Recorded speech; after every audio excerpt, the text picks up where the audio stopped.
you want from me? And I tried to buy your pretty heart, but the price was too high. Baby, you got me like, oh, you're low enough to fall apart. So you can put me together and throw me against the wall. Baby, you got me like,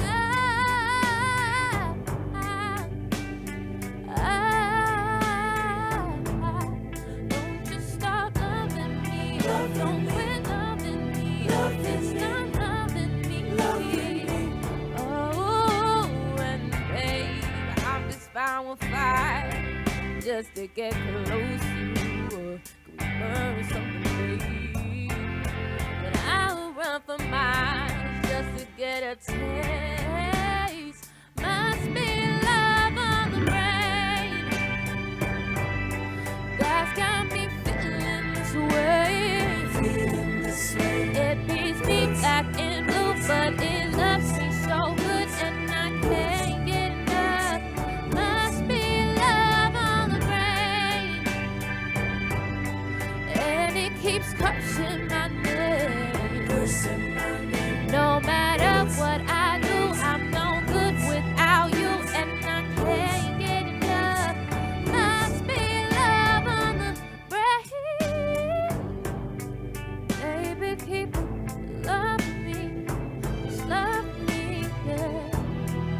Just love me. All you need to do is love me, yeah. Got me like, I'm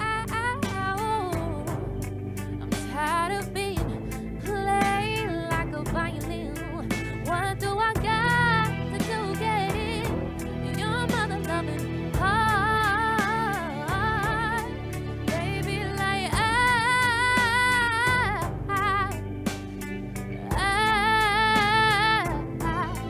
don't just stop loving me. Don't quit loving me. Just stop loving me. Woo!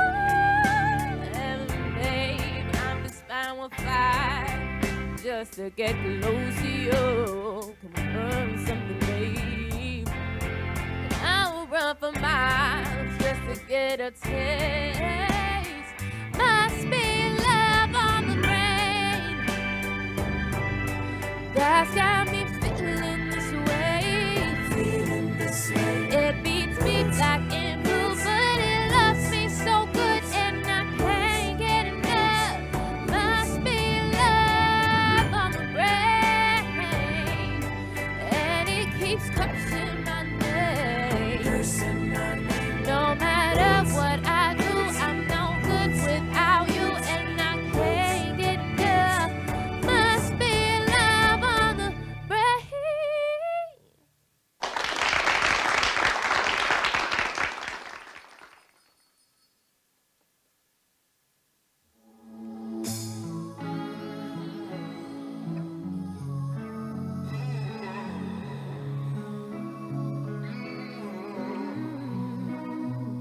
You know you're really something, yeah.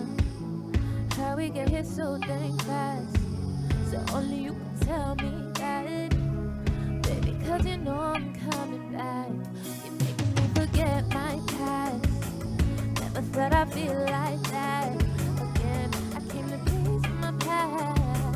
Now you got me on track. I've never been this scared before.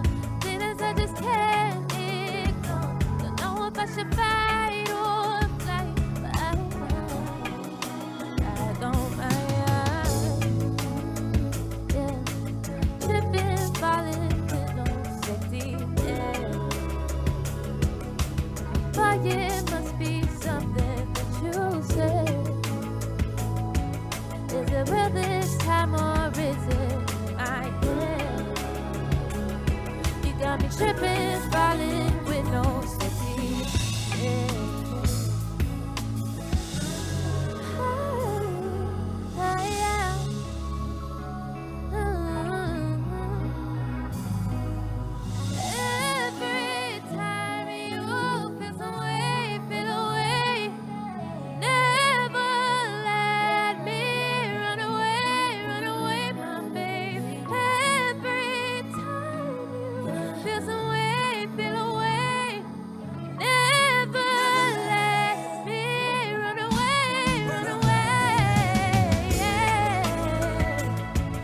got me tripping, falling with no safe lady.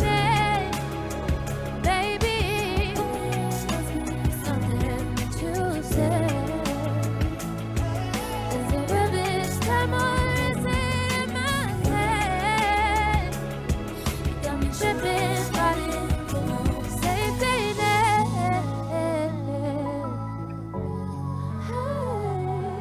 Hey, yeah.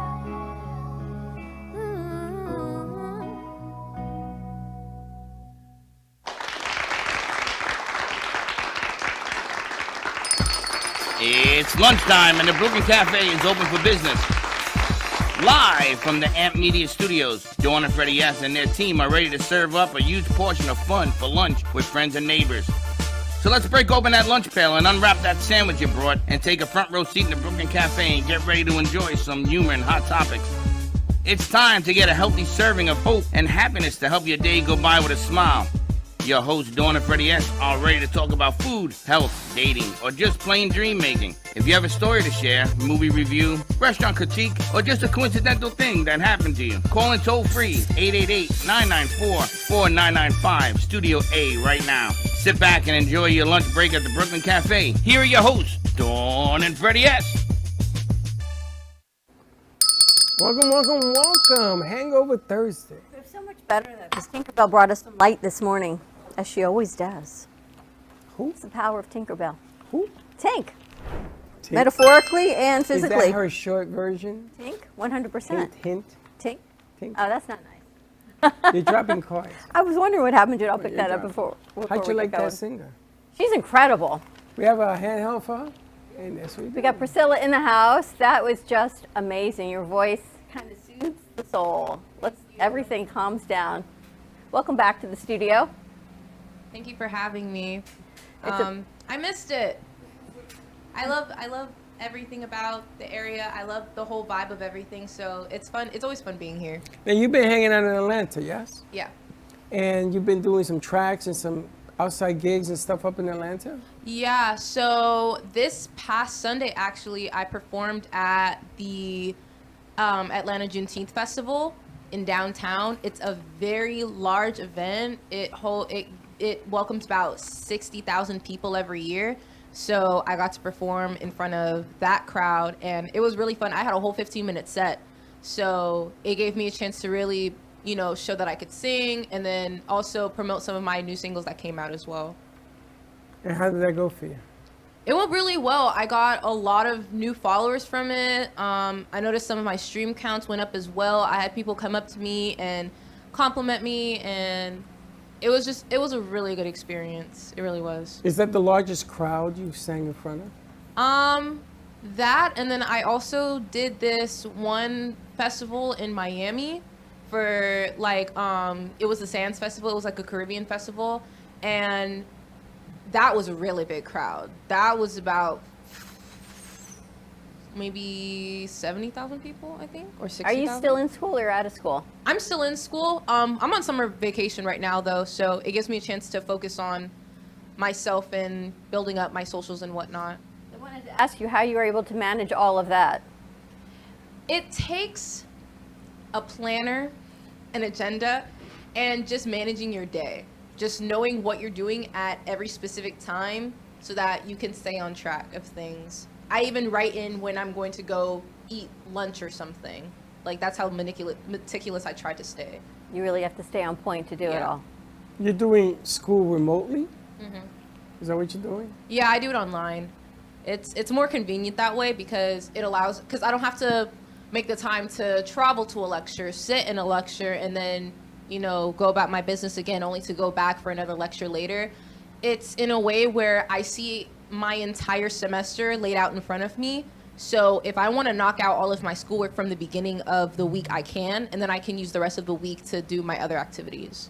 And are you living in Florida or are you living in Atlanta? I'm living in Atlanta right now, but I come back like every 2 months just to see family, see my friends, all that good stuff. And what's the music business like? Is it everything you thought it was going to be? Is it harder, easier? It's definitely a lot harder. A lot of people have like this glamorized version of what the music industry looks like, and they think it's just parties and, you know, going out and, you know, having fun, but it's also staying in the studio until 5 o'clock in the morning recording a track. It's stressing about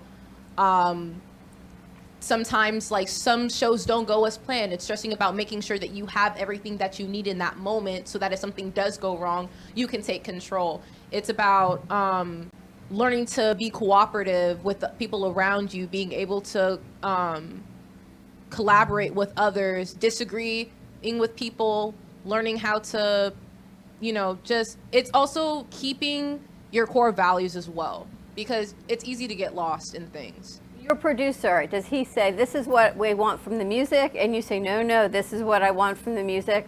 Who has final say, or is it a compromise? I guess it all depends, because what happens is me and my producer go into the studio and we sit down and we're like, okay, what's the vibe for today? What do we want to do? And then we'll play around with a couple of sounds and see what both of us like, and we'll go back and forth with some things, and then we'll just keep adding to the track. Once the track is done, we show it to the board, and like 9 times out of 10 they love it, and we just go from there, you know. How many songs do you have that are your originals? Out right now I have 3 in the vault. Since I did just get started, I'd say about 15 maybe. It's a lot. Yeah. You're putting out a whole CD, a whole track? I'm trying to release an EP sometime before the end of this year, so be on the lookout for that one. Now I gotta ask you, urgency to get it right. I mean, you're in studio till 5 o'clock in the morning because you want to get it right. Yeah. They want to mix certain songs a certain way. They want it to come out a certain way. Does that constantly change? So you're in studio, let's say, for 4 or 5 hours. Is that changing as you're growing? So you do one track, you do it again, you change it, you do it again. Does that constantly change as you're going along? What do you mean by change? Like the track itself? Well, they're looking for a certain sound on a certain part of the song. Yeah. And so they're going to run that track until they get the sound, or they're going to get you to sing it a certain way or a different way. And then they run into that. So they're going to keep doing it over and over again until they get what they want, correct? Yeah. So you got to have patience. Yeah, for And you sure. got to be persistent. Yep. And when you're tired, they give you a breather, and then you got to go back to doing it. Yup. And Pretty the much. And the next thing you know, it's 5 o'clock in the morning. Yeah, and you know what? It's fun at the same time. It's 'Cause challenging. It's a challenge, and I actually love being in there and being part of the creative process, because I'm not just sitting to the side and waiting for them to be done with the beat. I'm actually inputting and putting in my own things, and I'm arranging how the vocals are going to go at the same time, because normally I'm the one who does that. And the time flies by really fast, because like it's a fun experience. Like you get to do that almost every day. And you like what you do. I love what I do. But it's funny because I mean, we had a boo-boo to begin with, and we start again. And I figured that was God telling me you're used to doing that, because you want to get it right. Yeah. You want it to be right. You want the sound to come out right. You want the look to come out right. And if it doesn't come out right, let's go again until you get it right. Yeah. So I would have thought that you would understand that more than they do. Does it frustrate you? To no avail sometimes. But it's like if I'm not satisfied, or if my producer is not satisfied, it's like you have to keep doing it until you feel satisfied.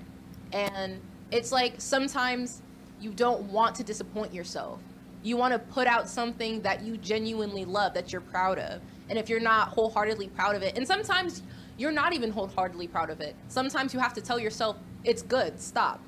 And it's hard to do that sometimes, but you just got to keep going, basically, until you get it right. It may take a week. It may take longer than that to get one track down the way you like it. And there's a lot of different personalities, and then you got to put it to a board. If the board wants changes, do you go back in studio and change it? Yeah, we have to, because they know what they want to put out, and they know like the image that they want. So we have to go in and we have to do it again until we get it right. And it can be frustrating sometimes, but we know in the long run it's going to be an amazing song either How way. important is image and brand? Imaging and branding is so important. Like, I'm looking at your friend. And she knows why. Why is imaging and branding so important? Because, like, in a way, a lot of people, and this is what I got from my manager when we had these conversations together.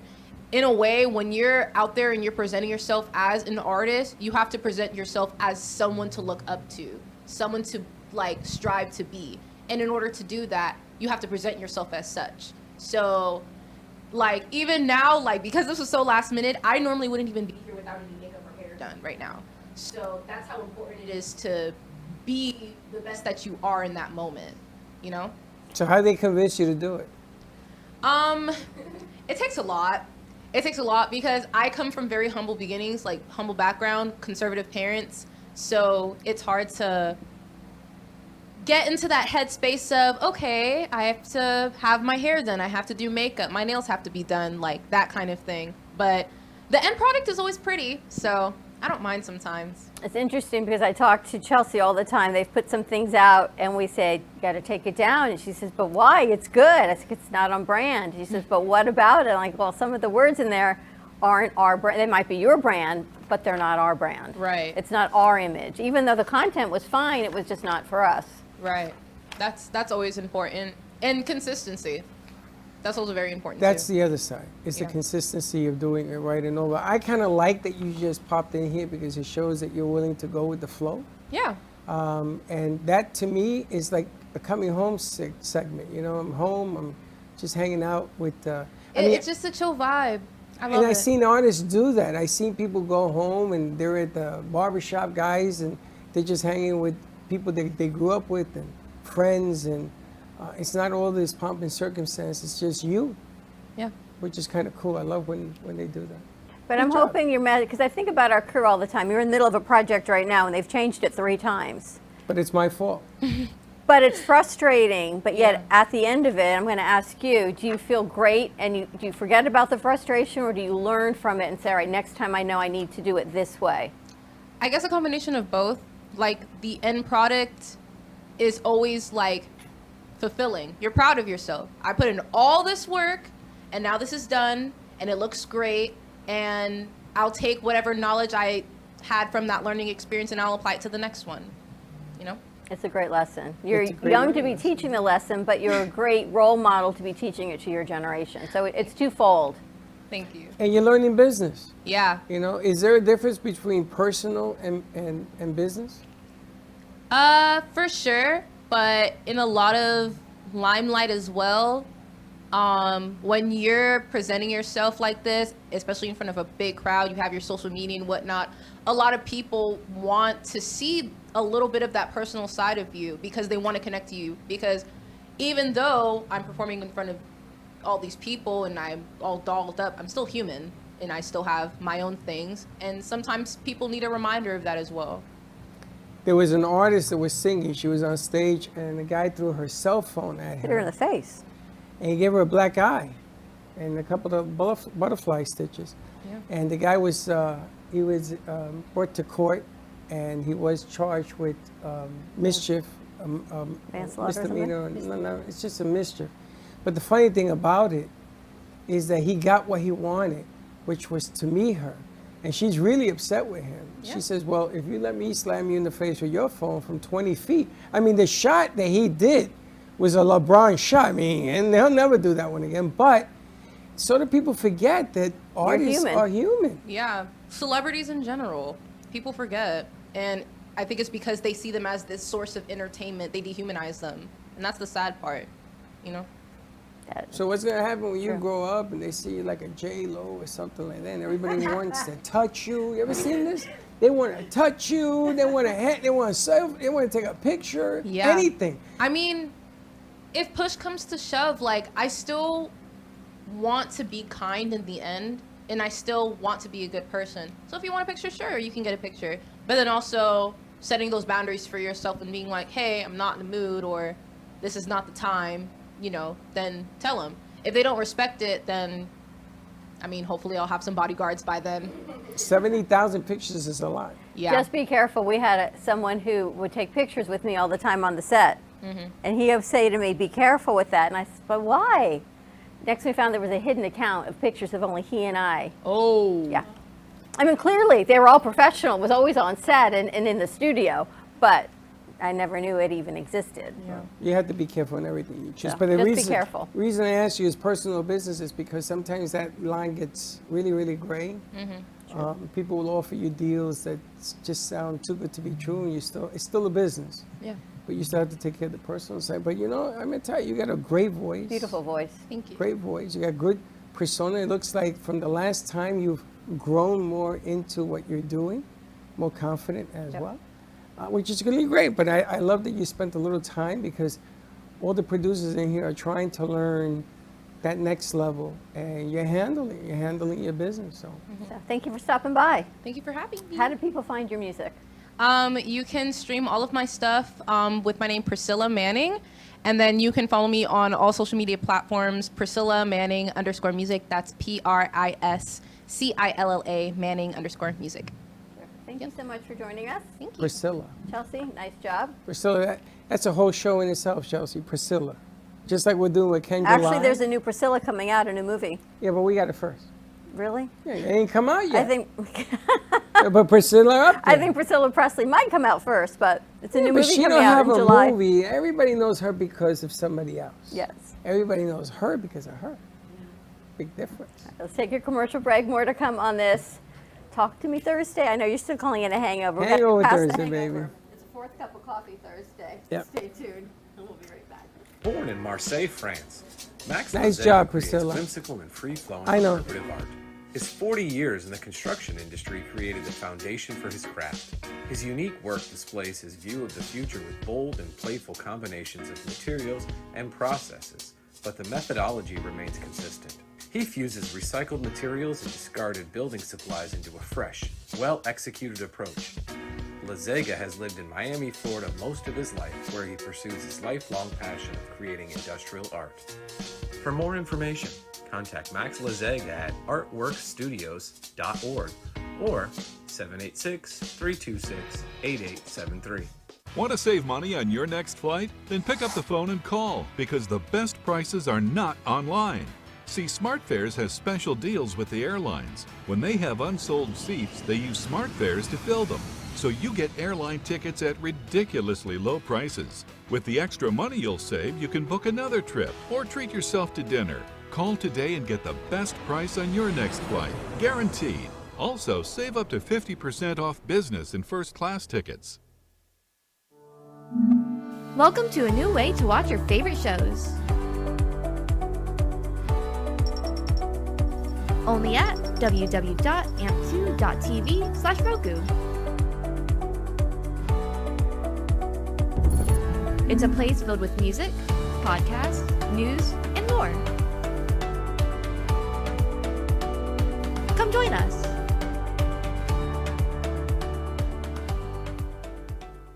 If you have diabetes, would you like to eliminate painful finger sticks? Are you injecting insulin multiple times per day? Then you may qualify for a continuous glucose monitor. CGMs monitor blood sugar using a small patch placed on your upper arm or abdomen, and they use your smartphone to accurately monitor your blood sugar levels. Stop pricking and start scanning. Plus, CGMs are covered by Medicare and most private insurance plans. They can be shipped free of charge to your door. Call today to see if you qualify.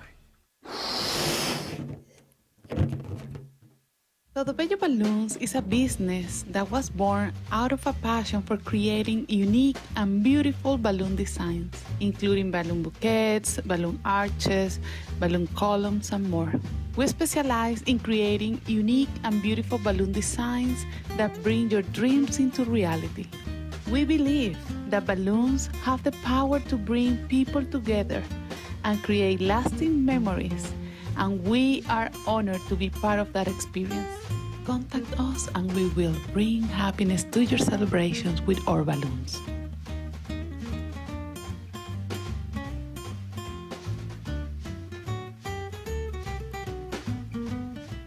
Artist Rosie Sherman paints her passions to share with everyone.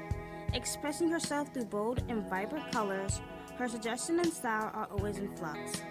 Inspired by travels, nature, romance, and the human spirit, Rosie makes sure her depiction of women are strong and proud.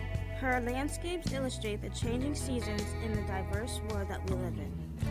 To find her artwork in the multiple medias you can purchase, visit rosiesherman.pixels.com. You've been watching the Brooklyn Cafe Show. Join us each day and after hours as we talk about the hot topics to open the conversations and share a few laughs. Now, back to Dawn and Freddie S.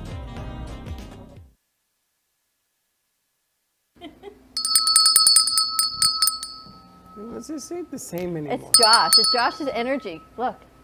Do It's again. every time you stand there. Every time he stands on the step, we get grounds or unground. There you go again.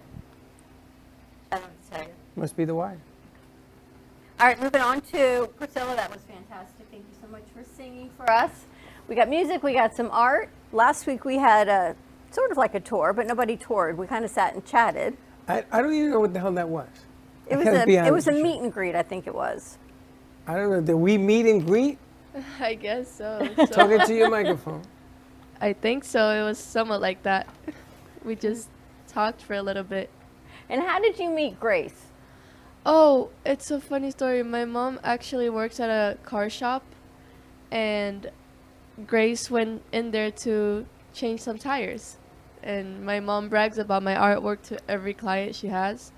So she showed her a few of my artworks, and Grace invited me to come here to check out the place.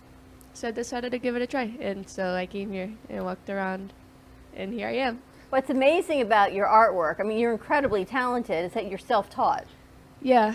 You said you've never had one day of drawing class. No art school, no academies. This is all you. Yeah. I've been trying really hard to get into art classes, though, but I've never been able to because I never really got the credits to get into art classes in high school. And, too expensive to get into actual art school, so I'm just kind of teaching myself everything I can. And you're what, a junior in you're just finishing your junior year in high school? I'm going into senior year now. And what do you want to be when you grow up? Full-time artist. Full-time artist. Yeah. Now, this piece though, Freddie, Now, look do we at the have detail. do we have the piece set up on the camera? Can you move it back, or we have a? I think they have a second camera on it. There we go. So they got a second camera on it. Very nice. Now this piece, how long did it take you to make this piece? I think it's on autofocus. About 2 weeks. 2 weeks. Yeah. And what is the name of this piece? So this piece is actually called A Dor de Amar a Morte, which translating to English means the pain of loving death. What is it called? A Dor de Amar a Morte.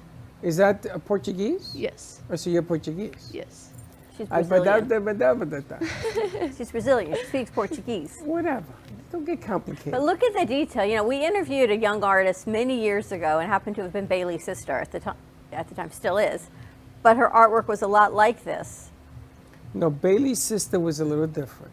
This has a different texture to it. This has, well, what is this? Tell me what you drew here. So there's a lot. I have a lot of mixed feelings in it. I can't really see I can kind of see it through there, but basically when you have a concept of death that's distorted from what it actually is, it sort of turns into like appreciation, which for me it's like kind of turns into the suicide point of view, where it's like you want to be in that state. You want to be like this? Is this like of you? No, you want to be somebody else? Of the world? The state of death, like the state of, is this death to you? So the pain of loving death is basically when you like, it's so hard to explain, but when you love death so much you want to be it. When you love death so much you want to be dead? Yes. Okay. It hurts. That's a different pain. take on life. The pain. The pain of loving death. Literally. Pain of loving it death. hurts to love death because why would you want to be dead? You know, why would you love to be dead? So Is this a play on words? In other words, people like what's happening in the Ukraine, and you would look around and say, boy, there's a lot of death going on, and they just keep doing it. They don't walk away from it. They don't change it. They keep going at the same thing over and over. Is it that kind of mentality? no, it's more the kind of mentality of wanting to do it to yourself, not to others, but Suicide. to yourself. Self-harm. Yes. Okay. I'm gonna tell you, it gets complicated. Yeah. And is that something that intrigues you? I've not like to me as a person, but I've always been very interested in the concept of suicide because I never quite get it. So I really like it because I don't get it, which is weird. Good. Keep don't getting it. Yeah. keep don't getting it. Keep not liking it. Josh, this makes sense to you? No, it makes perfect sense. You have Now, there's a gentleman that I would like you to meet, and maybe you can listen to what he has to say, which is the vet that works with suicide prevention for veterans. He told us that 21 veterans a day commit suicide in this country. Yeah. 21, which is nuts if you think about a month. Those are the average numbers, but it's just something that for you to talk to them and maybe get different perspectives. Has your art always been like this, or is it different? I mean, generally no, because, well, when I was starting, yes, I was very into I've always been very into that kind of dark stuff. Especially when I was starting to draw, I was kind of going more into realism, so I was trying to get more into that same kind of concept. But then I kind of pulled back from it, and I started doing a different type of art style. But now I'm trying to get back to it because I really like it. I feel like it's more me, you know? And what medium do you use? What is that drawn with? Just pencils. Just black and white pencil? Yeah. I don't really like colors that much, as you can tell. So I like drawing with pencils too because when I was a kid, my dad used to always tell me that, because I would watch him draw all the time and I'd be like, why do you always draw with just pencil and not an actual, why don't you ever color your artwork? And he's like, well, because sometimes black and white is more beautiful than colorful. Your dad's an artist as well? He used to be, yes. I have a lot of artists in my family. That's where I kind of get it from. They give you some training along the way? No, no one did. I've always been on my own when it comes to art. And you're stuff still like that. learning. Yeah. It's funny, we had another person who went to meet, which is Jay Harmon. Those are pencils. And that room is all pencils when you go into Studio B. Jay and her can sit down and have conversations all day long. You know, it just fascinated me when I met her because she would be the youngest artist that we have. I already got the spot all hooked up for her of putting that piece for her. We talked about that because she never thought in a million years that anybody would want to buy a piece of work, a piece of artwork. And if you go to her Instagram page, she has a bunch of stuff in there as well. So I told just bring it on. Let's And see this that. is the pain of loving death. Yes. Is there the opposite? Not yet. I am, however, working on another piece called The Last Offering, or The Last Soul Offering. I don't, which is kind of somewhat the same concept, but it's like when you've given someone everything you got to the point where you have nothing else to offer but your soul. That's your last offering, is your soul. You're so tired of offering everything else because you have nothing else to offer. And your last thing to offer is your soul. And you're how old? Yeah, I was just going to 17. say, 17. you're 17 and you're talking about souls and everything. It's like that movie Constantine at the end. All he has left we're to back to that give, again. all he's got left to give is his soul after his whole life of everything, good or bad. He sacrificed himself for somebody else, and that's when the devil had to walk away. You know, there's a lot of things and lessons in life that you can learn. You're 17. Enjoy life. Let the lessons come naturally, and don't be so inquisitive to finding out some of that other stuff. I'm just giving you a friendly piece of advice because Of course. a lot of kids nowadays are exactly what you are saying. A lot of them don't say it. I'm glad that you have a way of talking about it.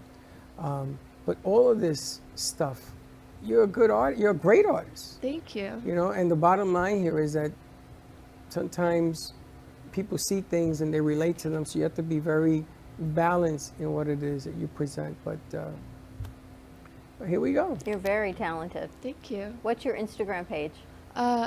It's Malu Spina Art or Malu_Spina_art.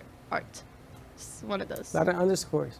Why don't we just put Malu and leave it at that? Malu Art. I can't. Someone has that name already. Malu So we're gonna go one. Malu Spina. We come up with something. Keep it short because people will remember that. But this is, but I went. So, It's a beautiful name. thank you. I appreciate it. Good stuff. Beautiful. All right, let's take a commercial break. When we come back, let's check in over here to my right. We got Tinkerbell and we've got Look at her, Christina look in at the her, house. look at her. Oh, let's put it. They're ready to go. More to come. Stay tuned. We'll be right back. Has someone in your family lost a job recently and now you can't afford your mortgage payment? Or do you have a rental property and your tenants aren't paying you? We can come to the rescue and pay you cash for your home immediately. Yes, sell your home and get cash all over the phone without dealing with real estate agents or having to waste time showing your home to lukewarm buyers. You don't need to lose your house to foreclosure. If you have equity in your home, we'll buy your home and give you cash within days, all in a simple over-the-phone and virtual process. Call now before your situation gets worse. Sell a home you can't afford or just need anymore and get the cash you need today. Call this number now. Call 855-348-5925. That's 855-348-5925. Again, 855-348-5925.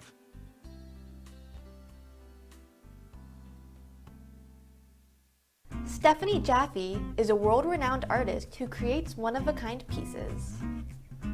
Using a keen sense of color and composition, her vibrant collages and mosaics integrate eclectic elements such as vintage keepsakes and fine china with blown glass and fired clay to create whimsical arrangements.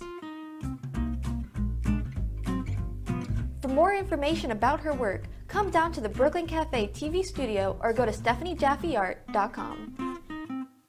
If you have diabetes, would you like to eliminate painful finger sticks? Are you injecting insulin multiple times per day? Then you may qualify for a continuous glucose monitor. CGMs monitor blood sugar using a small patch placed on your upper arm or abdomen, and they use your smartphone to accurately monitor your blood sugar levels. Stop pricking and start scanning. Plus, CGMs are covered by Medicare and most private insurance plans. They can be shipped free of charge to your door. Call today to see if you qualify. Nobody likes to prick their fingers. If you are a diabetic using insulin like many of us, the worst part of your day is sticking your fingers to draw blood. Now you don't have to do it anymore. You can get a new continuous glucose monitor. As long as you check your blood sugar and inject insulin, it may be covered by your insurance.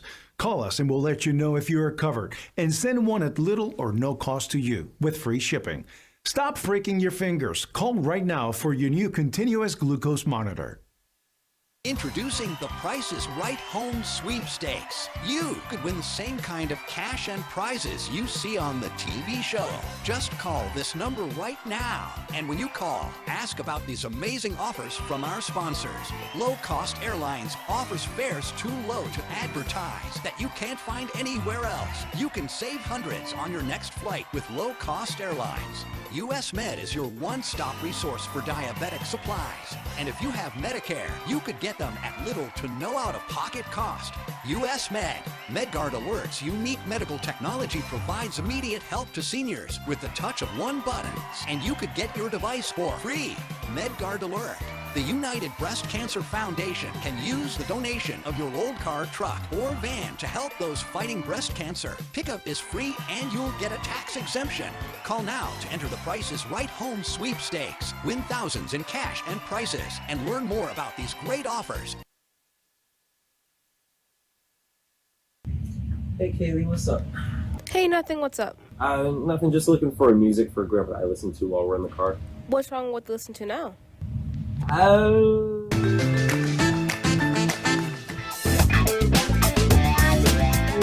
Let's just say we have different tastes, you know? Why don't you try listen to a podcast on Spotify?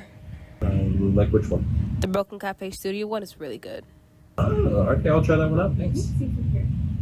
It's lunchtime and the Brooklyn Cafe is open for business. Live from the Amp Media Studios, Dawn and Freddie S. and their team are ready to serve up a huge portion of fun for lunch with friends and neighbors. So let's break open that lunch pail and unwrap that sandwich you brought. You've been watching the Brooklyn Cafe Show. Join us each day and after hours as we talk about the hot topics to open the conversations and share a few laughs. Now, back to Dawn and Freddie S.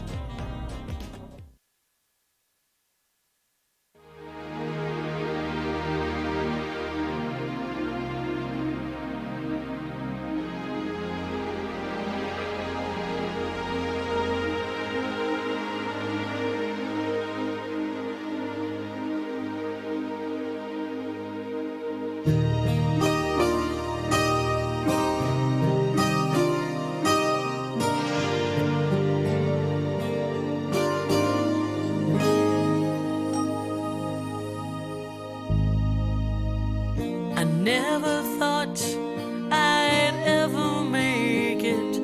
I can't believe the hell I've been through. Couldn't see the light at the end of the tunnel. I didn't know what to do. I've been through the rain, I've been through the fire. There was something that I never knew. I had an angel on my shoulder with a plan for me divine. Must be an angel on my shoulder who was right there all the time.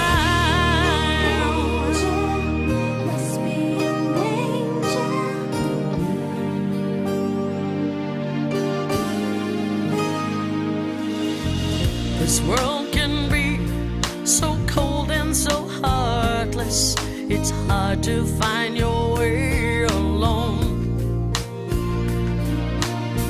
Used to run so fast, no one could catch me. I couldn't find my way back home. Well, I've laughed, I've cried, I've almost died, but my broken heart just never knew. I had an angel on my shoulder with a plan for me divine.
Love that song. JC Dreesen, July 21st. What is it? Events. Events.amp2.tv. Check it out. She's doing a concert at Movies of Delray. It's on a Friday night, July 21st. You are all invited. You can get your tickets right online. You can buy everything right there, put in your credit card. You can also get your tickets at the movie theater, but go to events.amp2.tv. JC is just spectacular. She is here live tonight at 7:30 for her show that airs on True Oldies 95.3 and 96.9 tonight. And when you buy tickets on that POS, there's 3 bars and it says shop. And we're going to be putting a pay-per-view on there. So if you're in New York City, Atlanta, Georgia, because she has fans everywhere. Everywhere, sure. So we don't want you to be left out. So she's asked us to put a pay-per-view in there. You can buy a ticket. You can see the event on there. It should be done over the weekend. So more news to come because I promised her I would get it done. I like your shirt. You remember this? You had a shirt and a button. Yeah. You put the button on there too? It's funny. The reason I wore this, I put it on. The reason I wore this is because yesterday during the party, there were people that were talking about when we went and we did the not-for-profit for them at the hockey rink. And the nice thing is that we had all of these people with us, thousands, 19,000 people in the stadium. We had all these people with us, and they put our names up there, and we raised money for this event and everything else. And she brought it up. I hadn't seen her. Who was it? You always got it with the name. Just wondering. It doesn't matter. She was sitting right there. And she says to me, I remember you when we did this event. And it was a not-for-profit. I never knew what this meant when I came down to Florida. And you introduced me to this, and you introduced me to that group. And we even got a rep down at the Florida Panthers hockey rink. Right. They gave us a tour. I felt like a somebody. And on the top floor, they gave us a penthouse to do a show. And we did that. We did. And then we went upstairs, and we had people in that whole... I would love to do that again. And we shot a puck. That's what she told me. I shot the puck, and I scored. And they were so excited. You remember, you did the same thing. 100%. It was a great event. Someone came in yesterday, and she looks at me. I felt like you. And I usually try to figure my way around a conversation. She says, do you remember me? Like nothing, not even a face. She didn't even give me her name. She gave me a gift yesterday for us.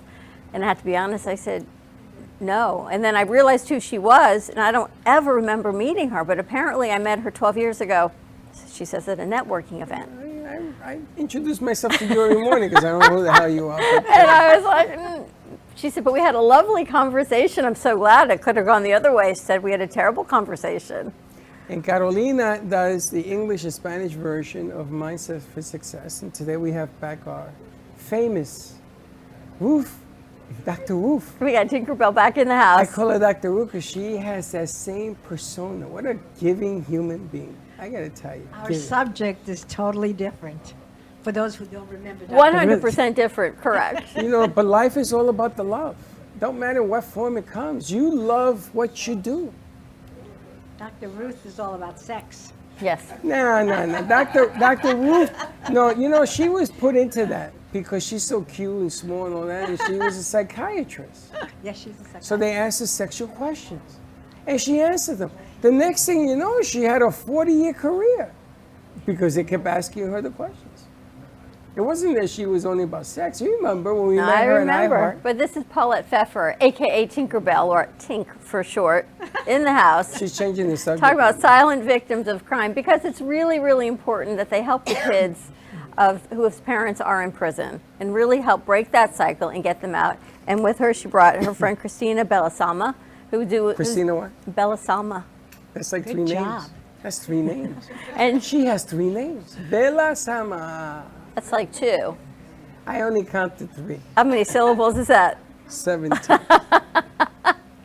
Who does a lot of their public speaking, and she's just so lovely. So it's nice to have them back. And we're going into fundraising season. I don't know any other foundation that does fundraisers in the summer. Everyone shuts down, and they start again in January or November, December. Is that true? It's true that we usually don't do anything in the summer because all the good people that give donations are usually not here. they're gone, right? And if they can afford to go away, they can afford to help nonprofits.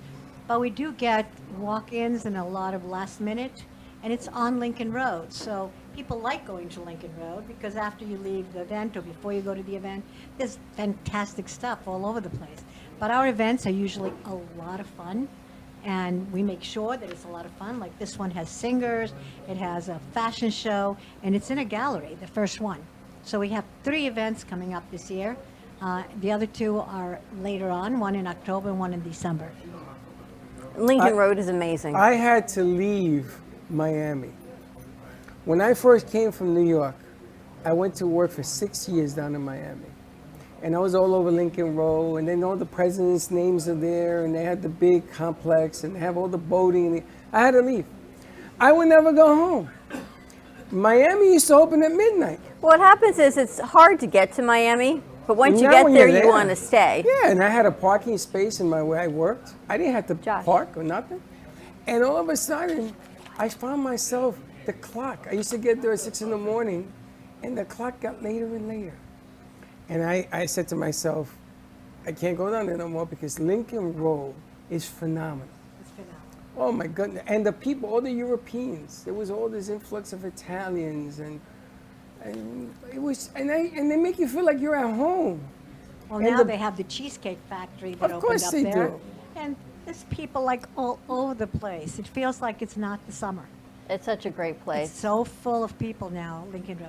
And they're revitalizing it. The new mayor's putting in a whole new, I think he said $20 million he's spending on renovating Lincoln The Road. mayor said that? Yeah. Well, he's going to be the president of the United States. Well, I don't think so. Well, he's running. A lot of people are running, but we're No, not the getting. governor's running, not the mayor. No, the mayor The of mayor's running Miami. too? Oh. I wanted to see if you were aware of that. He Tink's is going to run. running. Tinkerbell for president. She will win. I know. I think you would win. If we could just change your birth certificate. I think. Oh, wait, we had someone that was controversial too. But I think for sure Why you would would you win. change your birth certificate? She's not Because American I can't born. be a president as a foreigner, as a female, and being As a somebody female? 78 years old. Well, females are not. First of all, 78, we got you. we got an Female, we got 84-year-old you. in there now. Foreigner, I can't help you on that one. Did you see that for President Biden, they got a new way to get on the plane? Because they don't want him to go up all those stairs. So they open the back of the plane now and they cut the whole thing in half for him. So he doesn't have to walk up and down all the stairs. So I must say, I voted for him, but he does make older people look old. well, he's 84. He's only 84. Well, he got the weight of the world as an 84. Wait a minute. At He 84, ain't no art nor- I'm going to be twerking, Freddie. She's still going to be doing her I twerk, saw you her do that in morning the morning twerk. show. I think you'd be the twerking president. Chelsea, I want to clip that from the morning show. We can start every show with her twerking. Instead of our snooze or after the snooze, we do our twerk. Our Tai Chi twerk, exactly. Tai Chi twerk is different than twerking. Now, you do realize that we have a studio down in North Miami. No, I Yes, didn't we do. know that. That's why I want to talk to you, because we do have a studio down there, and it's 10,000 square feet. It's different from this. It's empty, green screen. It's huge. It's beautiful. And we went into business with Don Pablo to do that because we want to bring Miami to that studio. And what an ambassador you have here to do these things. Fundraisers, meeting places, gala places, all that stuff. So more to be continued, as they say. So let's meet Christina. Welcome to the show. I have to involve you in this conversation because you're doing so much. Now you give that mic to Christina. Yes. And you take that mic behind you. Yeah. Tinkerbell's so great. She comes in, she makes herself coffee, tells me I don't have enough lipstick on. Where's your lipstick? I'll get it for you. She's a fashionista. I love that. She's got everyone covered. Is what's She's very amazing. Christina has a funny story. So you went to interview Tinkerbell. Yes. For your doctorate, for your thesis? Yeah, I was doing research on nonprofits that work in crime prevention, and so I contacted her and I asked if I could come interview her, and I come in and then she starts interviewing me pretty much and then offers me a job. So now I'm the special programs coordinator at Silent Victims of Crime. And how long ago was that? a year ago. It doesn't seem that long. It just flew by. The other day she asked me, she's like, how long have you worked for us? Like 4 months, 5 months? I'm like, about a year. And what are your duties specifically? So I'll prep like the presentations and the speaking engagements, and sometimes I attempt to do them myself. But mainly I'm involved with Care Court. So we have a partnership with the Federal Reentry Court down in Miami, and what they do is they assist men as they're getting out of prison and connect them with community resources and really anything just to make that transition from prison to society easier for them. And what we do is, we bring the men on and their children into our program and give them events to go to with their kids, and just having that strong family unit is really important for the recently released inmate success, and also of course the children's success. And we also send pictures of them at the events to the court, and the court's able to kind of see them in a different light with their children and their families. So it's just a win-win for everyone. So this is taking care of the kids who have their parents incarcerated? Is that what we're doing here? Yes, all of our children have one or both parents in prison. And when I say prison, I don't mean a local prison. They go to prison, not Federal to jail. prison. Not to jail. So they're away for a long time. Some of them are lifers. So I've had, talking about death of the painting we were just talking about with Mari. It's interesting how people who are in prison often think about death. So if you constantly have that image in your mind, 2 of my parents, when I first started the program 27 years ago, killed themselves. 2 of the moms that came out of prison couldn't deal with reunifying themselves into the community. That's why we added that part to the program after 2 years, and added that we need to work with the parents inside the prison. We need to work with the parents as soon as they're coming out of prison, so when they come out of prison, we reunite them with their families. So you're doing more than just taking the kids then to events and helping them in college. You're really helping the whole family unit. Yes, we help the family unit so that they're healthy and they stay together. And we don't call it children of prisoners. We never tell the kids anything about prison. We never talk to them about a parent being incarcerated. We talk about a wonderful life. We try and bring them, take away the clouds, and bring in the sunshine into their life. How many kids are in the program right now? 156. Wow. And you have met every one of them? Some of them I've known since they're 5, and since they were 2. I have 3 of them that I've known since they're 2, and they're now in the late 20s, early 30s. And they have their own families, and their children are in our program. And 2 generations of children. Do they stay with the program to help out? Yes. They do. Not only stay in the program to help out, we continue having programs that the parents want to come to and want to bring their kids. And when the grandparents come out of prison, they come to our programs. We do things like roller skating, ice skating, bowling, going kayaking. We go to the Florida Grand Opera, and we pick them up in limos. Why wouldn't they want to go? But you also keep them in school, you teach them education, you teach them math. Now the reason I say that is because I can relate to you, because we're from the old school, we've seen all of this stuff. What I am really fascinated is by her, because she's a youngin'. And in here, we have youngins. We have producers that some are more than half my age. And things are a little bit different on how we see them. They teach me their language, and I try to teach them my language, and sometimes that gets a little bogged down. But I gotta ask you, why?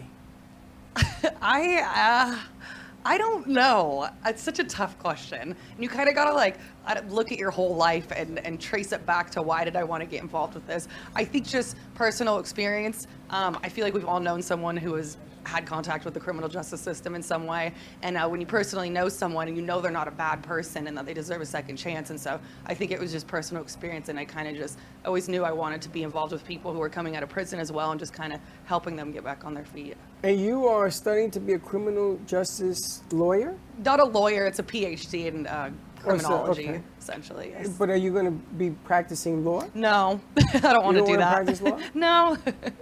PhD in Criminal law. justice has 1,000 different pieces. Yes. Lawyers are just the ones that are either defending or accusing them. But her viewpoint, and we've gone through so often, is that she doesn't know what direction she's going to take when she gets her PhD. But I think she's getting to be a speaker. Is she not Is she not a good speaker? I mean, she's She's comfortable. strong. Yeah, she she's you have energy behind when you thank speak. you. You know that E.F. Hutton commercial? She's still young, right? When E.F. Hutton talks, everybody listens. Yeah, yeah. You remember that, Mark, don't you? Gary, you remember that, right? All right, you want to hear what she has to say. Exactly. And Right. you know, that's what you need as a speaker because you want to be heard. Let me ask you a question. People coming out of prison, the inmates, or that have been there either for a long time or not as long, when they come out, there's so much judgment on them. And we've had some situations, and I hear in the background, well, she's a bad person because. And they undermine them instead of supporting them or knowing that things happen, right? Lifetimes happen. You can't judge. How do you help them reacclimate into society to get back to being who they really should be? You know what? It's really interesting because this is a special program called Care Court. And Care Court is a program that was started by the U.S. Attorney and the Chief Judge Seitz, which is the Chief Judge for the Southern District of Florida. They woke up one day and they said, you know what? We don't like that we send people away for such a long time, and then we don't look out for them when they come home. As a matter of fact, one of the judges that just left us recently almost apologized to one of the inmates that were returning. They're not called inmates anymore. They're called returning citizens. So we speak to them twice a month, and we're in court twice a month, and they tell their story of what happened in the last 2 weeks. And the judges literally can understand them as people. And one of the judges actually said, if I were to see you today in my courtroom, I wouldn't have given you 20 years. So judges are changing their opinion about how long people should go to prison when they make a mistake, because it is making a mistake, because our children are raised in a criminal home, criminal neighborhood, and with everybody and their brother trying to recruit them to sell drugs or be part of a gang. So how do you get these kids to change their thought process from there to wanting to be lawyers and doctors and wanting to help humanity? It's a big step. One of my son's friends, her parents were in and out, back and forth in prison. And when she could finally get away, and they've both since passed. So it was a horrific story in and of itself. She left and she made Aliyah and said, I need a new start. I need to change my name, because the judgment and just everything that went with it for her in the United States was too difficult. And she's thriving in Israel, which is wonderful for her, but it's hard because she felt that she had to leave this community because she felt no one was supporting her. I can understand that really well. And the reason I think that we started working with children of prisoners is because when I was a child, I was raised in a prison until I was 5 years old. I'm a survivor of the Holocaust. I don't have numbers on my arm because I was only a baby, newborn baby. And until 5 years old, I lived in a DP camp. And to be able to create lives for other people, you have to have lived some of it so that you can relate to them. So a lot of people who were drug addicts are the best ones to train other people not to go in that route, because it's so deep where their anger and their sadness and their fervor comes from, and the opposite direction of where you think their life would be better. And to tell them you're doing it wrong is absolutely the opposite of what should be done. Well, how do you do it then? We do it through a lot of kindness, a lot of hugging. We even hug them when the returning citizens come out of prison. We hug them. I like seeing them. They're always so respectful and nice, and I love going to court and being able to see them and see how they're doing. So these parents, when they come out and they see us, they know we're working with their children. So they automatically have such a sense of respect and kindness towards us. And therefore, we want them to show that to their children. So we start off with the children being in our program, or we start off with a parent coming back from prison, the returning citizens, meeting them and saying, okay, who do we contact to get your children? So I'll give you one very wonderful story. So he's been in prison 23 years. He comes out of prison kind and thoughtful and very, very caring. And he says to me, Tinkerbell, would you find my girlfriend? And I said, your girlfriend? You've been in prison for 23 years. What girlfriend? He says, she's my high school girlfriend. Oh. my high school love, and gives me a phone number, name, and I go get her and bring her to court. And she has a 13-year-old daughter. And those two, within 6 months, got married. We sent them a white stretch limo for the Wow. wedding because we work with limos for the children. We don't believe in sending the children on buses. So we pick them up in limousines at their door and bring them to whatever it is we're training that month. We have 2 events a month, and we take the caregivers who raise them, the parent that returned from prison, and a ton of volunteers. But you've got 148 people that you're working with. 156 children, 156 children. plus their parents, plus the caregivers. So we're talking about hundreds of people. How do you choose who you work with, but how do they get identified to work with you? Because of the amount of inmates there are, this is just a pebble. Well, what's interesting, because it's a small world, that's such a good question. You know that I started out by letting returning citizens need to do probation or community service. It's part of their sentence. Not all of them, most of them. So I started actually allowing community service people, when they come out of prison, to work with us because our office is very separate from what we do with the kids. We don't bring the children to our office. So our office has people who have been in prison and that work for us, and I get them trained to get another career. That was my next question. When they come out, how are they going to get a job? How are they going to sustain a better Incredibly life? difficult for them to get a job. So I've hired. You do that too? I've hired several of the parents. Where's Carolina when I need her? She's around here somewhere. She's unbelievable. I know. Malu, can we switch chairs with Malu so I can get Carolina on a camera? I gotta tell you, I am. Let's put Carolina here. As we're doing the switch, I got a chance at NYU to work for legal aid. I was the only Latino at the time Oh, wow. in legal aid. Wow. And the reason they took me in was because I was fluent in Spanish. And they used to send people all over the place to come and interpret because you got to give somebody their legal Right, representation. right. But the words that they were using were completely different than what the guy was saying. So all of a sudden, you know, he says, I didn't do this, I was here. And the other guy translated says, oh, I was there. I said, wait a minute, what are you talking about? That's not what's going on. So anyway, I got to work for legal aid. And I used to go in the bull ring. I used to go in the ring, which is where they bring the accused. Because some of them weren't just accused, they weren't found guilty. Right. And that first thing, every story I heard was about my kids. So I was going to ask you, because you got parents that go in, and you got mothers, they try to keep the mothers on the outside. The system wants the mom to take care Oh no, of the the kids. first two prisons that we worked in were only women. No, I understand. Yeah. Because it changed. I wish it I changed. knew Well, there are women in somebody- prison as well. I understand that. But back in the day, they knew. You're right, The you're right. cops knew that what they were doing were breaking up these homes. Some of these kids were going into foster care and didn't know where to Yes. go with them. Yes. And they didn't want that because if you're a cop, you are in the business supposedly of policing, not of turning out criminals.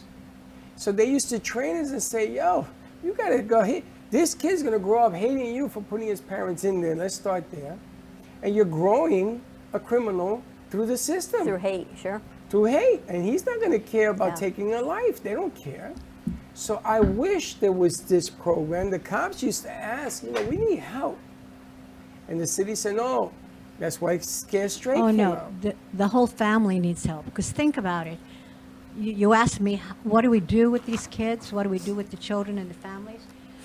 We showed them, like people like Christina, who are people who are proud and feel confident and can add something. I just spoke to Priscilla.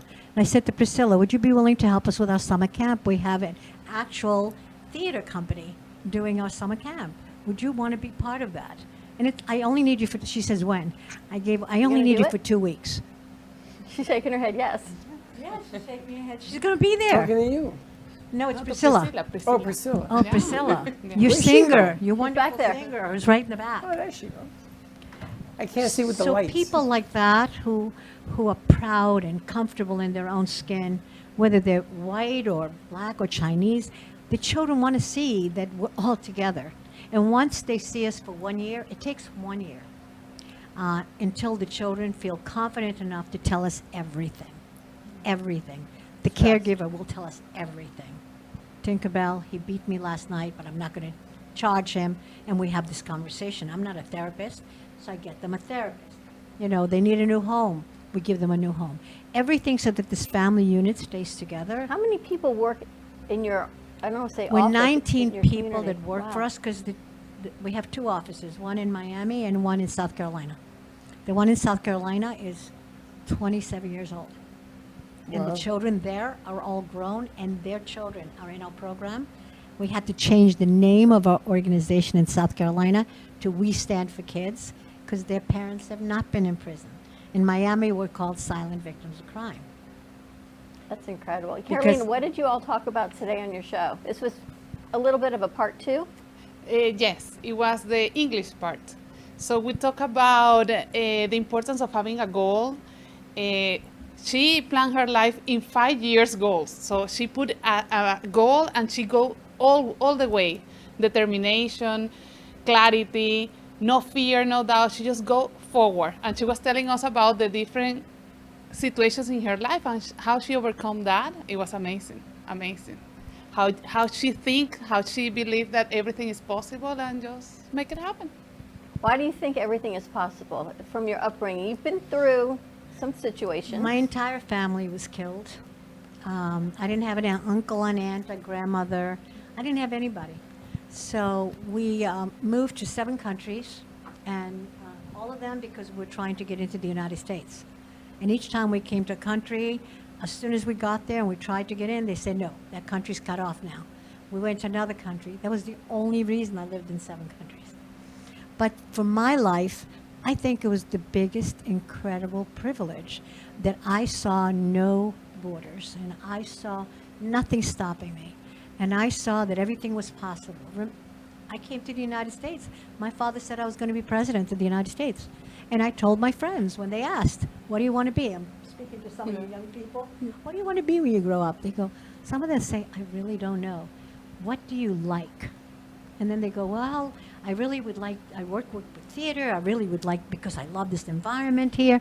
I said, so why aren't you saying, I want to work in theater? Because if you don't say it, if you don't vocalize it, if you don't verbalize it, how can you get there? But everything takes time. Nothing that you say you're going to do is going to happen the next day. I mean, I was 14 years old, 15 years old when I said I'm going to be president. Well, it took me a year to find out that no females and no foreigners. So I stopped aiming for that. But I still aimed, saying, okay, I speak a lot of languages. What can I do with my life? I do the same thing with the children. So we all do it. We have tons of volunteers. We have about 200 volunteers. And every time we have an event, an email goes out to them and saying, this weekend we're going to ice skating, bowling, and we're going to be talking to the children about life in general. And so we have a bunch of volunteers. So we do a background check, make sure that none of them have been in prison, because our children cannot be with anybody who has a record other than their own families. And then every event we have 2, 3, 4 fathers, 3 mothers, a couple of caregivers. So we have a bunch of people that are not just our children. Carolina, why do you think goal setting is so important? Because your shows always talk about mindset. Yes. Why is the goal setting so important to mindset? I think that it's really important for you to have a direction. It doesn't mean that the goal is set and that's it, but you have to have a direction to start taking action towards success in life. They're to have a philosophy towards it. You know, if you don't have an answer when they ask you what do you want to be when you grow up, just say the greatest. It doesn't matter. Figure it out. Mama Ali taught me that. Muhammad Ali, the word, the greatest came because Howard Cosell called him that because they asked him, what are you going to be when you grow up? He was a great boxer. He says, I don't know, but I'm going to be the greatest. And he lived up to it. So live up to that philosophy if you can't come up with an answer. Yeah, because Actually, you're right. When we ask the children what they want to be, some of the answers would throw you through a wall. Like, I want to be a bigger murderer than my father. And I said, what does that mean, being a bigger murderer than your father? My father only killed 2 people. I'm going to kill a ton of people. This is 6-year-old speaking. Wow. I remember talking to family members, and they used to tell me, I just don't want to get caught. I'm going to be better than my dad because I ain't going to get caught. It was about not getting caught, not learning the right lesson. So how do you change that mentality? It's called MRI on a professional level, which means, and not motivation, it means it's a way to change your way of thinking 180 degrees. So let's say you're a murderer and you want to become someone that helps humanity. So when you speak to the returning citizens, they have to attend MRT, which is a 1-year program. And they have to come to court every 2 weeks and tell us about what they learned from that program. And it's very intense, because I sent 2 of my staff people to take the training so we could understand it better. Yeah, it stands for moral recognition therapy. Moral recognition therapy, Now, do which they means have to understanding the have- morality. Do they have to trust the process? Because I can't see this working.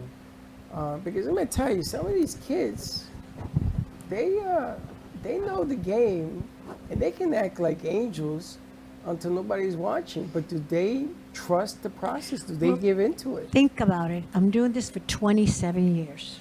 The reason I'm doing it so long is I want to watch the progress, because I already lobbied for a bill. The bill was passed. I'm going to lobby for a new bill next year or in 2 years. It's about protecting children of prisoners. Our children, whatever we're doing, 70% of children of prisoners go to prison. We've been working with over 1,000 children. Wow. Our children, 48 are already in college because they're old enough now. We take them at 5. And also, only 2 went to jail in the first 2 years of our program. One of them ended up in jail because his mom came home and killed herself when she came home from prison. And so he needed a lot of help. And another child was taking drugs. But we pretty much are extremely successful with what we do with the kids. And all we do is show them that being a basketball player is not the only answer. Being a murderer is not the only answer. That there are others. So we expose them what others are. We don't just say it, because you can't say something. You have to do it. You have to prove it. But if we don't That's why say taking that, them out is so important on your retreats. Yes. So they see what else is available. Yes. Because if you're just living in a neighborhood that's crime, all you know is crime. You don't realize you can be a ballerina, you can be a singer, you can be a dentist, you can be anything. But if you don't see it, then you don't know you have the opportunity. that's why, like to somebody be it. like Priscilla, she's a real example. She's going to stand there and say, I'm only 19 years old, and I'm able to do this because I set my mind to it and I worked hard towards this. And I had other possibilities, but I didn't choose them. I chose this. And this helps humanity. And she will show them. All of a sudden, she'll open up her mouth. And these kids are going to sit there and go, how did she do that? Did you know you could be a mentor for these kids also? Just going to get you a mic. I knew that down the long road I did want to show people, like, this is what you do. This is what you can do if you put your mind to it. But I used to teach dance when I was in high school, so I would love to be able to do that for kids who are interested in the same path as I am. You know, you say you come from humble beginnings. Yeah. But this is a chance to give other kids from humble beginnings to say, wow, you know, I may not be Gloria Estefan, who may have come from something else, or J-Lo, but I can be like Priscilla and I can make my dreams a reality. Mm-hmm. I mean, that's the goal with everything. You start from whatever you consider is the bottom, and then you work your way up from there, and you do what you have to do. You just make sure that you're prepared and you're ready, so that once you're placed into those situations where you're in front of those executives, you're in front of those people in the industry, you know what you're doing, because you don't want to be unprepared. You want to be good at what you do, so that when you are in those spaces, you're ready. What do they say? To whom much is given, much is required? Well, you know, it's funny because there's 2 kids that come to mind that I want to, it's been a minute, we have to reach out. So there's 2 kids from Atlantic Avenue. I think that they are perfect also with Priscilla to send a message. One of them is hardcore, and I want to see how he's turned it around because we saw him going in a different path. I'm kind of curious now. But one of the things, we do have real strict rules. No chips, no soda, no earphones. Now, I know to us that sounds like it's minimal, but if kids can give up those three, they've made a decision to be different and act different. So that's all we ask them to give up. Skin in the game. And they want to hear. They want to hear what's going to go next. Who are we going to meet next? Like, even going to the opera, we have, you met Wesley Saunders. We're going to the opera, and the kids are all dressed up, and we pick them up, and some of them are even wearing bow ties. I was hysterical when I saw them. And we pick them up in limousines. We always pick them up in limousines twice a month. And they show up at the Florida Grand Opera. They open the door for our kids, because here's 40 kids walking in. And they think, oh my God, what did we do? What did we get ourselves into? Everyone. One of the guards came over to me, and she said, Tinkerbell, I've been hearing your name all day long. You have these 40 kids. They're the most amazing children I've ever seen. They're so calm and loving and thoughtful. And she said, I'm a chef. I would like to cook some of your meals. And she delivered 2 holiday meals for us. She made them and delivered them. So and they walk in, and some of them don't want to walk in. They saw a little piece of it, and they go, no, I don't like that. I don't like opera. And it's funny because Priscilla was saying the same thing. She went to study in an opera, right? For an opera, wasn't that not the first course that you took? Me? Yes. It wasn't opera. It was you. It was her. Yeah. Sorry. So sorry. All right, let's take a commercial break. But you go to the opera and you learn other things. You learn a lot. You learn about socializing, what it's like. I was listening to my Broadway channel I always listen to, and whoever they were interviewing said the first thing she remembered is going to a Broadway show, and she was in shorts and sneakers. She was with her mom and dad, and she felt really underdressed. She didn't know that people were getting dressed up. She said until the lights went out. And then it didn't make a difference what anyone was wearing, what anybody looked like. Everyone was there just to hear the music and to see the show. And she said that changed her moment. She became a great Broadway star. Because it doesn't matter what you look like when you go to the opera, but you're enjoying the opera. Listen, I couldn't even sniff the opera when I was growing up. We couldn't afford it.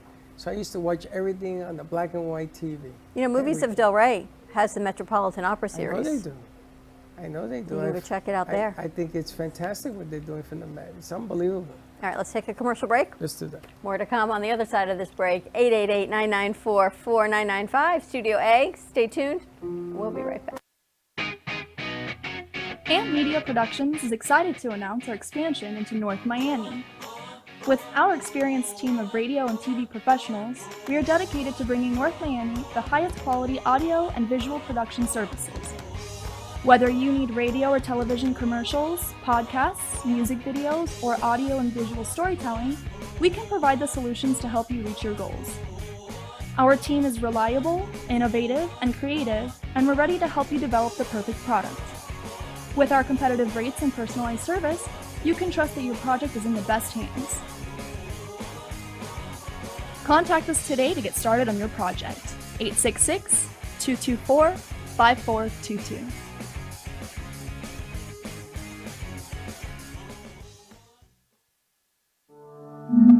Welcome to a new way to watch your favorite shows. Only at www.amp2.tv/Roku. It's a place filled with music, podcasts, news, and more. Come join us.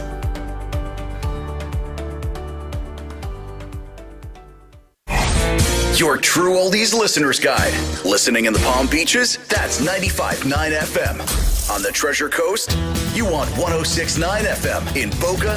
It's 95.3 FM. We've got Fort Lauderdale and Broward County covered with 96.9 FM. And you can always hear us anywhere at TrueOldiesFLA.com.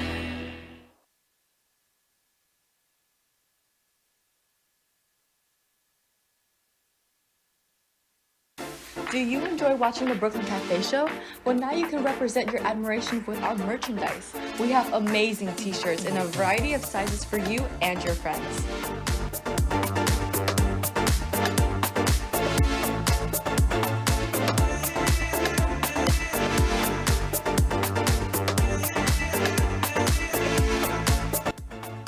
Shop now at brooklyncafe.tv/shop.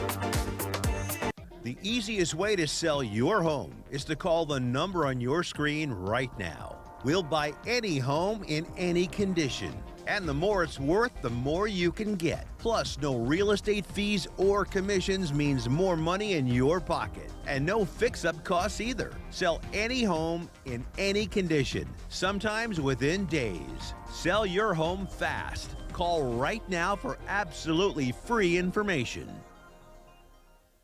Would you like to hear better for as little as 10 cents a day? Now you can with the all-new Audion hearing aids. The average hearing aid lasts about 3 years. Ours, at only $99 a pair, means you're paying as little as 10 cents a day to hear better. And to make things even better, we'll give you a 45-day money-back guarantee. Skip the doctor and get hearing aids delivered straight to your door. We've eliminated all the middlemen to offer you a factory direct price of only $99 a pair. Join over 300,000 people just like you who took advantage of our 45-day trial offer. Now you can hear better too for just 10 cents a day. Call now and order your $99 pair of Audion hearing aids with a 45-day money-back guarantee. Plus, get free 3 to 5 day shipping. 800-259-1328. 800-259-1328. 800-259-1328. That's 800-259-1328.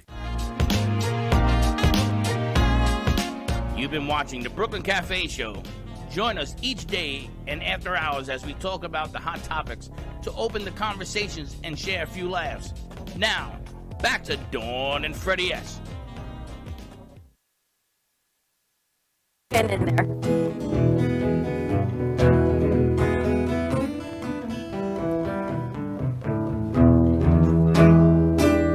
And we're back. That was cool. That was interesting. That's the old rejoiner. We got to swap that out with your new one. No, she moved the camera. That was cool. Nice studio look on that one. Very cool. But I do think it takes about a year. For what? To see the evolution of our crew members. So I can see that it takes a year for these kids to trust. Look at Mayor. He's been with us. More than a year. It's certainly more than 3 months for us, though, on our end. Absolutely. Without a doubt. Right? We see them, after a year. You can't even learn to make a mistake in 3 months. I know. It's true. Although we've seen a few mistakes in 3 months. You know what I mean. Anyway, you brought an old, longtime friend of the studio in today, Mr. Gary Menko. He was talking about a remote or something that we were at, but it was at the heart of, I think, the gallery? The gallery that we met him. Just grab that, just grab that mic, Grab Gary. that mic off the handle. There you go. And he's got an interesting new concept. I kind of like it. It's kind of cool. It's almost like a dollar for dollar money reward. Oh, it's better than that, but let him explain. All right. Yes, this is something new, and people will be hearing about it a lot in the future. But it's called the Transact card. It's a Visa FDIC insured debit card, and the value of this card is it basically doubles the buying power for those that swipe it, and they get rewarded what's called a Z-Buck. For every dollar spent, they get 1 Z-Buck, and they spend those Z-Bucks on the Z Club, which is going to be the online shopping store. So you can actually buy something, and they give you like a cash back deal that you spend where? Well, you're going to spend it on what's called the Z Club. The Z Club is soon to be having millions of different items on there. The basic idea is it's going to double your buying power. And here's how it does it. Whenever you swipe the card, you're going to get a Z-Buck for every dollar spent. Then you go on the shopping site, and you're going to shop for things that you would ordinarily buy. Let's say you're at the mall and you see a pair of Nike sneakers that are $100, and you'll see them on the Z Club for pretty much $100 as well. The difference is you're not going to pay $100, you're going to pay $50. The other $50 you pay in Z-Bucks, which you'll already have because you're swiping the card and earning those Z-Bucks. Now, the Z-Bucks is 50% to the cash value when you buy in the store? In most cases, it's 50. It's right around 50%. Could vary a little bit. Besides, the items that you normally buy, there's going to be travel deals and a lot of other things as well. Now, the object that I want people to understand is that this is backed by Visa. It's a Visa FDIC insured debit card. And the founders of Transact Card are not using the big banks like Bank of America and so forth. They're using all community banks. And why is that? Well, it's because they're trying to promote the community banking industry The smaller rather than the banks. big banks. They have no intentions of being bought out by the big banks, that type of thing. They want to deal with the smaller banks and help fortify them. And these all have bank licenses and they are back FDIC, not like what happened in San Francisco. This is FDIC insured. So when you order your card, you're hooked up with one of these community banks, and the accounts are FDIC insured, and you fund the account and then you just swipe. So this is a debit card. It's a debit card. And it yeah. needs to be linked to one of their banks. Exactly. So It's you not- would need to establish an account with one of these community banks. If you're with Exactly. one of the big banks, this will not work. No. Basically, when you go online to order the card, it's $25 to get the card. You'll be hooked up with one of these community banks. You'll get a actual checking account. You get the debit card. Not right now, but in the future, there's going to be credit cards as well as the debit cards. There's going to be mortgage services. There's going to be full banking service eventually. I should point out to everybody, this is just beginning. We're still in pre-launch. That's why really nobody's heard of this yet. But eventually it should be a household name. We have a lot of influencers lined up that are going to be promoting these cards to their communities. So we'll get the word out and people will like us. And it's just a matter of using a different debit card. And what type of things will be in the store? You had told me something about a cruise that's coming out that you can only use these points for. Yeah, they have, besides the items that, they have all types of major manufacturers, Samsung, Nike, and so forth and so on. But they also are going to have travel deals. And they also have these deals that are called flash sales, which they will run occasionally on the site. And flash sales are basically a first-come, first-service type of a situation. So if you happen to be on there and a flash sale is happening, there is no cash involved. You just pay Z-Bucks. And I know they're going to have Apple laptops coming. They have the Ray-Ban sunglasses. That's going to be another one. And they have already booked the second largest Norwegian cruise line. That's going to be going out of the Port of Miami for a 7-day Caribbean cruise next July. And the only way you get on that cruise is with Z-Bucks. Interesting. No cash. Now I gotta ask, this is a debit card, not a credit card. Correct. So if I wanted to use this card to go get a car, you have to have a credit card. No, Well, a car means you would need that $50,000 in your bank account. It would just come out automatically. Right. No, a credit card. If you want to go. Yeah, but this is a debit card. I understand. So I can't use it as a credit card, even though it's backed by my cash in this bank. Actually, you can, because when you swipe it, and I swiped it 3 times yesterday, I got my Z-Bucks. I actually, right now, I'm getting additional Z-Bucks while we're in pre-launch, but I swiped it 3 times, and it doesn't go in where I'm putting my PIN in unless I want to program it that way. So it's taking out just like a credit card. You see, and there's the switch. This is what I wanted to talk to him about, because there are people that are trying to establish credit, right? And this card, being a Visa, becomes a positive line if it can be used on both. Now, you ever seen how you go to the store and they say debit or credit? Right. They tell you either or, because when you use it as a credit, it becomes a line on your credit score. Use it as a debit, it does not. Interesting. So this is one of the Yeah, nice things. exactly. I have 3 other debit cards, which I no longer use, but in most cases, I'd have to punch in my PIN. Right. With this, I don't, because it's programmed to take it out just like a credit card. Now, if I wanted to, I could program it to use the PIN, but I have not done that. Correct. Now you get gas, you can get anything you can. There's no yeah. restrictions on this card. No anywhere that Visa is accepted. Yeah, exactly. Which is like worldwide. everywhere. Now, this is launching initially in the U.S. They're expecting within the next 3 to 5 years will be international. I like it. And how do people get more information on it? Well, first of all, they can email me or they can go to my website. But the other thing I want to let people know about is there's more to this than just having the card, which I do have. I should also mention this. When you get the card, On your initial swipe, you get 500 Z-Bucks to get you started, plus whatever you're swiping.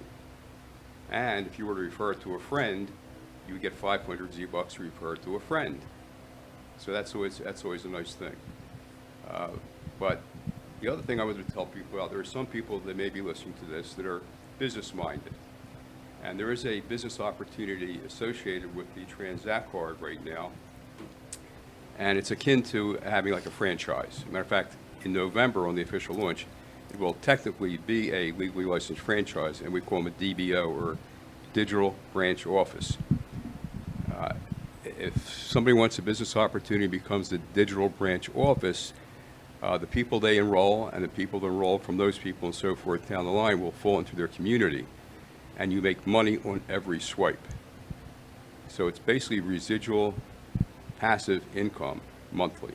And how do people get the information? Well, you go to my website, which I don't know if it's posted here. Let's see. Right there. Well, that's my email address. You can email me. The website is https://gman.mytzt.com. There's a website there. You can order. You can see videos on there. There's also what do you call power savings account affiliated with this.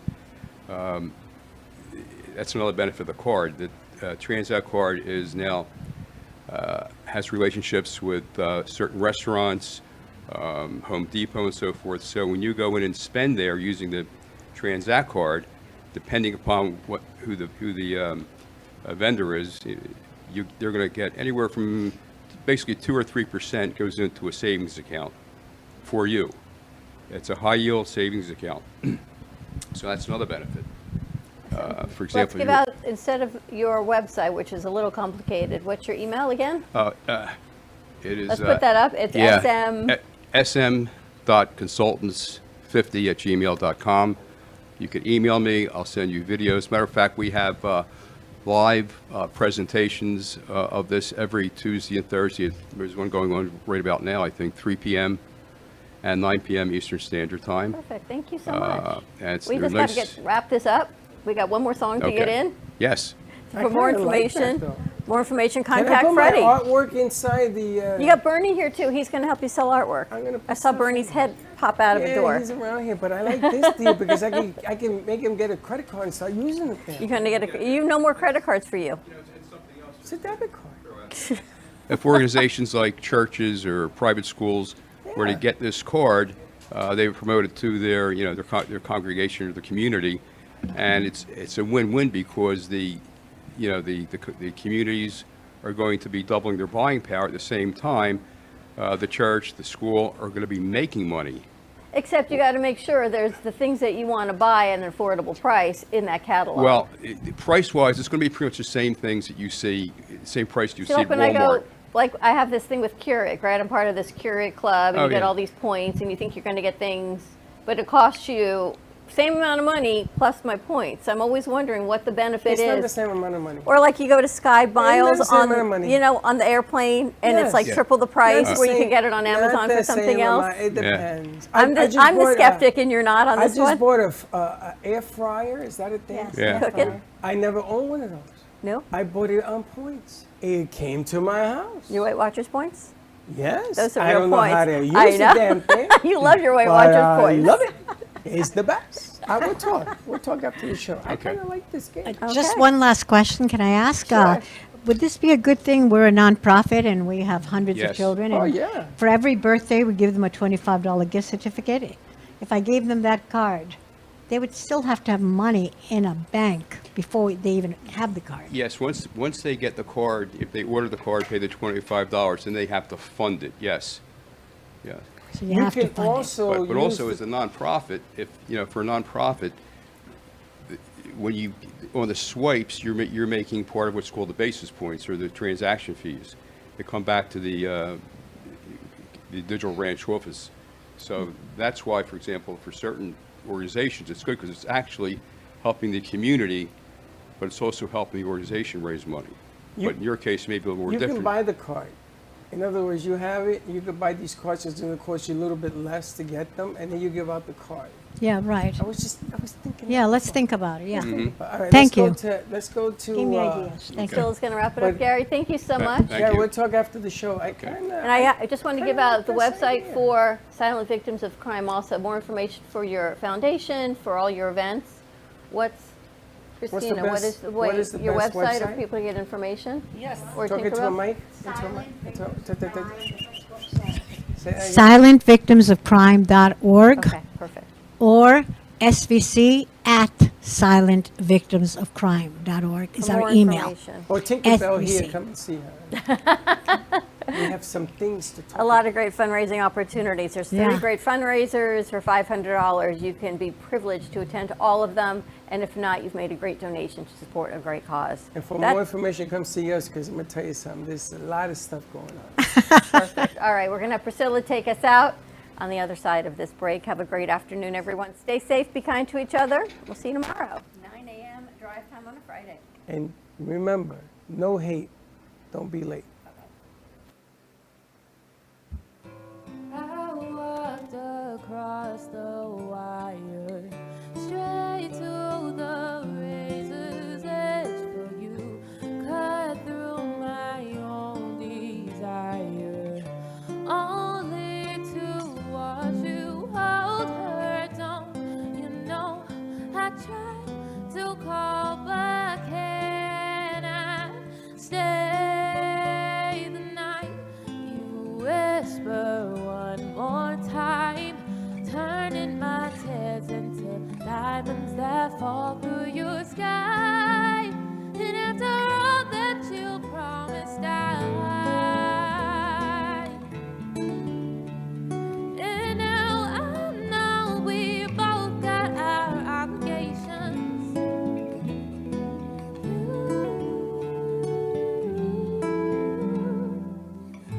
I dreamt that we were falling, but it was just the pouring rain. No heat worth holding on to, so I grabbed my things to leave again. You know, I tried to call, but can I stay the night? You whisper one more time, turning my tears into diamonds that fall through your sky. And after all that you promised, and now I know we both got our obligations. And yes, I know you promised her everything, but yes, I know that you promised her everything, but I can't wait too long, long, long on you, my baby.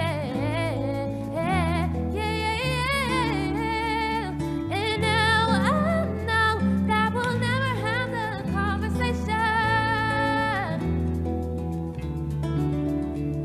And oh, that you promised her everything, but baby,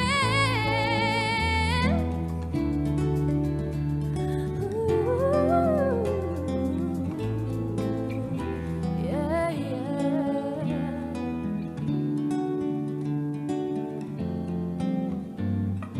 all I ever wanted was you. All I ever wanted was you.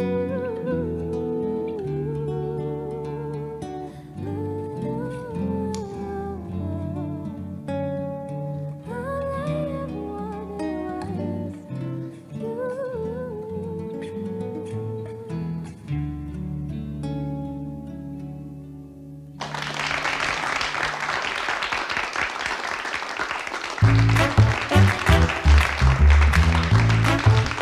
Well, that's about it for today.